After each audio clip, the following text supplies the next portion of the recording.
সিনা কোম্পানির শ্রমিক হত্যার বিচারের দাবিতে ঢাকা টাঙ্গাইল মহাসড়কে বিক্ষোভ মিছিল ও মানববন্ধন। বিস্তারিত থাকছে গাজীপুর থেকে মোহাম্মদ মোমিনুল ইসলামের প্রতিবেদনে।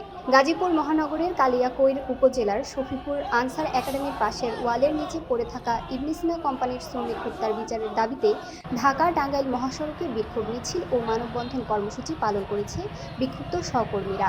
স্থানীয়দের তথ্য সূত্রে জানা যায়, 16 এপ্রিল রোজ বৃহস্পতিবার সকালে এলাকার লোকজন কর্মস্থলে যাওয়ার সময় একটি লাশ পড়ে থাকতে দেখে। বিষয়টি জানাজানি হলে কিছু লোক মরদেহ ব্যক্তিকে চিনতে পারে।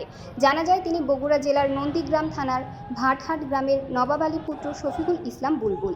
তিনি শফিপুর ইবনে সিনা ফার্মাসিউটিক্যালে চাকরি করতেন। এ নিয়ে সহকর্মী ও এলাকাবাসীর মধ্যে বিক্ষোভের সৃষ্টি হয়। ফলশ্রুতিতে তারা এই হত্যার বিচারের দাবিতে বিক্ষোভ মিছিল ও মানববন্ধন করেন।